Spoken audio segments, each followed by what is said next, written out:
सितंबर 2025 की ये बात है। दिल्ली में विवेक विहार एक कॉलोनी है।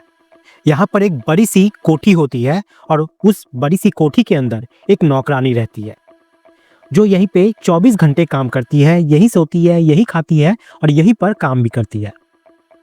एक रात सोते सोते उस लड़की को अचानक से एक सपना दिखाई देता है और उसकी बहुत जोर से चीख निकल जाती है।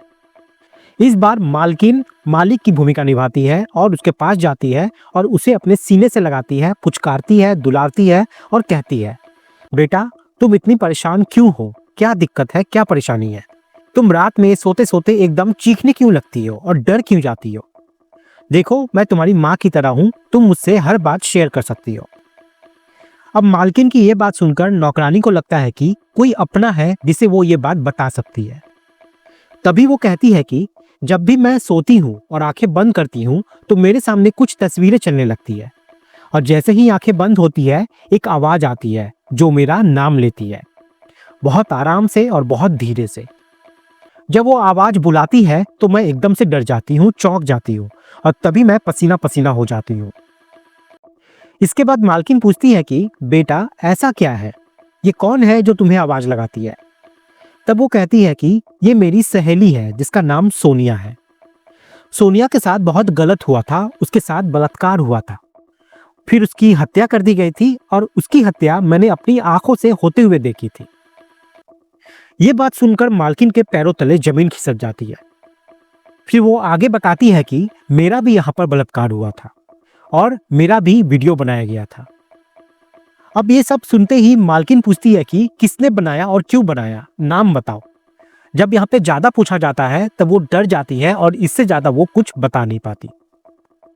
आखिरकार मालिक और मालकिन उस नौकरानी को लेकर नजदीकी पुलिस स्टेशन जाते हैं और पुलिस को बताते हैं कि इसे रोज रोज सपने आते हैं और सपने में इसे आवाजें आती है और ये कहते भी है कि इस महिला के साथ बहुत गलत हुआ है और साथ ही इसकी एक सहेली है जिसका नाम सोनिया है, उसके साथ भी गलत हुआ और फिर उसकी हत्या कर दी गई।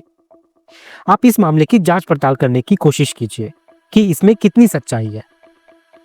पुलिस वालों ने पूरी कहानी सुनी लेकिन मामले को उतनी गंभीरता से नहीं लिया जितनी गंभीरता से उन्हें लेना चाहिए था और आखिरकार वक्त बीतता है और लगभग 96 दिन गुजर जाते हैं। इतने दिन बाद जिस लड़की की बात हो रही थी उसकी लाश अचानक सामने आ जाती है और सारी परतें इस कहानी की खुलनी शुरू हो जाती है। नमस्कार, मैं मुकेश। आज की जो सच्ची घटना मैं आपको सुनाने जा रहा हूँ, ये सच्ची घटना उत्तर प्रदेश के जिला हापुड़ की है।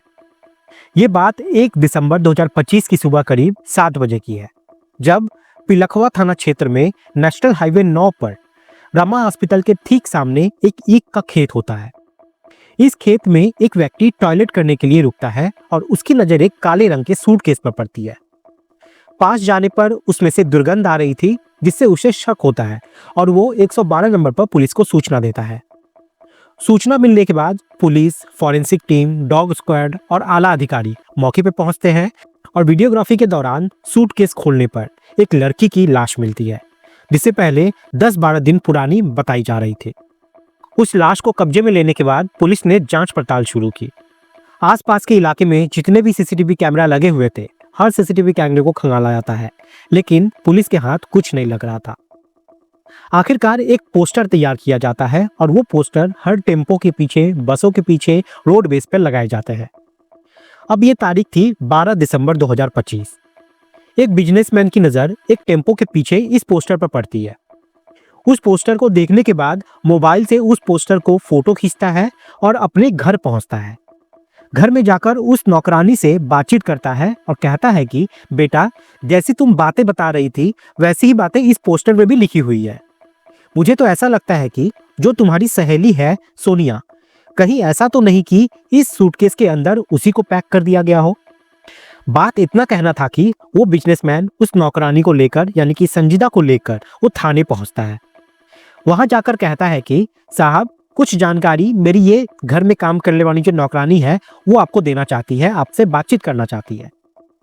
तभी उस नौकरानी ने कहा कि साहब, मेरा नाम संजीदा है, मुझे वो तारीख बिल्कुल अच्छे से याद है। वो तारीख थी 28 अगस्त 2025। उसकी सहेली जिसका नाम सोनिया होता है, उसकी हत्या हुई थी। ये कपड़े देखकर मैं साफ साफ अंदाजा लगा सकती हूँ कि ये कपड़े उसी के हैं। अब जैसे ही पुलिस वालों ने ये बात सुनी, उसे फोटो वगैरह दिखाया जाता है जिसे देखकर वो अपनी सहेली को एकदम पहचान लेती है। अब उससे पूछा जाता है कि ये काम किसने किया है। तभी वो एक नाम लेती है और नाम था अंकित। अंकित जो कि हापुड़ जिले का ही रहने वाला होता है। उसकी पत्नी जिसका नाम कलिस्ता उर्फ काली होता है, जो कि झारखंड की ही रहने वाली होती है। पुलिस ने अपनी टीमों का जाल बनाया और जाल बनाने के बाद आखिरकार अंकिता और उसकी पत्नी कालिस्ता को गिरफ्तार कर लेती है और गिरफ्तार करने के बाद सख्ती से पूछताछ होती है। पूछताछ में उसने जानकारी जुटाई जाती है कि कालिस्ता की ये दूसरी शादी थी, यानी कि अंकित उसका दूसरा पति था। पहले पति का नाम साहू होता है और साहू भी झारखंड का ही रहने वाला था। साहू और अंकित ने मिलकर एक एजेंसी बनाई थी जिसका नाम था सृष्टि एंटरप्राइज के नाम से। और इस एंटरप्राइज का काम होता है कि जो बड़ी बड़ी कोठियां होती है, बड़े बड़े लोग होते हैं, उनके घरों में नौकरानी यानी कि मेड की व्यवस्था करवाना, जो उनके घर की काम कर सके, खाना बना सके और उनके घर की जिम्मेदारी को अच्छे से निभा सके। अब जब उनसे पूछा जाता है कि सोनिया की हत्या तुमने क्यों की, इसके पीछे का कारण क्या है, तब उसने बताया कि साहब, एक रोज की बात है, वो अपने घर पर बिल्कुल अकेला था और उस वक्त सिर्फ सोनिया ही उसके घर पर थी। सोनिया को देखकर उसकी नीयत खराब हो जाती है और वो उसके साथ गंदा काम करने की कोशिश करता है। सोनिया ने विरोध करने की कोशिश की तो वो उसको डांटता है, फटकारता है, लेकिन उसके मन में यहाँ पे डर भी बैठ गया था कि ये बात कहीं लीक ना हो जाए। इसलिए उसने उसके साथ वहाँ पे गंदा काम किया, उसका बलात्कार किया और फिर पूरा उसका वीडियो भी बनाता है और वीडियो बनाकर उसको अपने मोबाइल में कैद कर लेता है। फिर उससे कहा जाता है कि अगर तुमने भविष्य में ये बात कहीं दोहराने की कोशिश की या किसी को बताया तो देख लेना, ये वीडियो मैं लीक कर दूंगा। लेकिन सोनिया अपनी बात पर यहाँ पे अडिग रहती है। वो कहती है कि मैं पुलिस के पास तो जरूर जाऊंगी और हर हाल में इस बात को बताऊंगी। अब धीरे धीरे ये बात कालिस्ता को पता चलती है, यानी कि अंकित के वाइफ को। कालिस्ता उस नौकरानी से कहती है कि बेटा, ये बात तुम किसी को मत बताना, अगर ये बात किसी को पता चलेगी तो बदनामी होगी। और कुछ इस तरह से यहाँ पे सोनिया को समझाया जाता है, दिलासा दिया जाता है। अब तारीख थी 28 अगस्त 2025। वो बार बार ही रट लगाई हुई थी कि मैं पुलिस के पास जरूर जाऊंगी, हर हाल में जाऊंगी। अब कालिस्ता को ये बात बहुत अजीब लगती है और परेशान कर रही थी। कालिस्ता उसको एक के बाद एक कई थप्पड़ यहाँ पे मारती है और कहती है कि आज के बाद अगर तुमने ये बात दोहराने की कोशिश की तो जो तुम्हारी यहाँ पे ये वीडियो है वो सोशल मीडिया पर अपलोड कर दी जाएंगी, फिर तुम कहीं पे मुंह दिखाने की काबिल नहीं रहोगी। लेकिन ये सब बात सुनने के बावजूद भी यहाँ पे सोनिया डरती नहीं है, घबराती नहीं है और अपने बात पे अड़ी रहती है।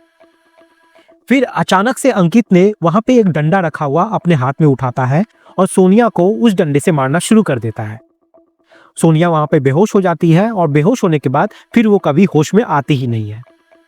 कुछ देर के बाद पता चलता है कि उसकी मौत हो चुकी है।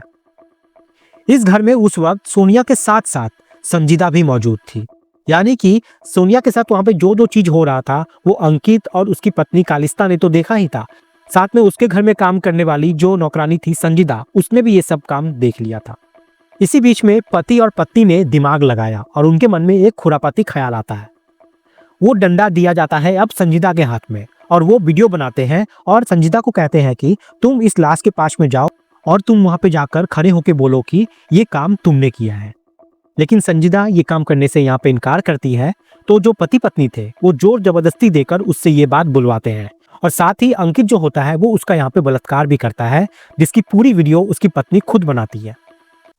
उसके बाद फिर संजीदा से ये कहा जाता है कि तुम्हारे 2 वीडियो बन चुके हैं, एक तो तुमने हत्या की है उसकी और एक तुम्हारे साथ जो गलत काम किया गया है उसका। ये दोनों ही वीडियो सोशल मीडिया पे वायरल कर दिए जाएंगे अगर तुमने कहीं पे भी मुंह खोला तो, इसलिए चुप रहना। फिर कुछ दिन बीत जाते हैं और उस लड़की को यानी कि संजीदा का काम लग जाता है विवेक विहार में एक मालिक के पास, जहां उसे रोज वो सपने आने शुरू हो जाते हैं और रोज वो वहां पे डर जाया करती थी। फिर वहां नजदीकी पुलिस स्टेशन में जाकर सब बात बताया जाता है, लेकिन ये बात किसी को इतनी ज्यादा गंभीर नहीं लगती। लेकिन जब सूटकेस मिलता है इस हत्याकांड की, यानी कि 28 अगस्त को ये घटना होती है और 1 दिसंबर 2025 को जब ये सूटकेस मिलता है, उसके बाद फिर पुलिस सक्रिय होती है।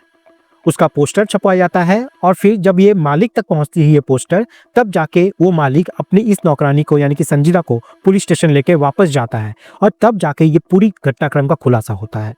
पुलिस हापुड़ जाती है और हापुड़ जाके पुलिस ने इन दोनों आरोपी पति और पत्नी को गिरफ्तार करते हैं और गिरफ्तार करने के बाद इनको जेल भेज दिया जाता है। दोस्तों, इस पूरी घटनाक्रम को सुनाने का उद्देश्य किसी को परेशान करना नहीं बल्कि आपको जागरूक करना है, क्योंकि पाप करने वाला चाहे कितना भी बचने की कोशिश कर ले, सच एक ना एक दिन सामने जरूर आता है। आप सब लोग अपना ख्याल रखें, सुरक्षित रहें। जय हिंद, जय भारत।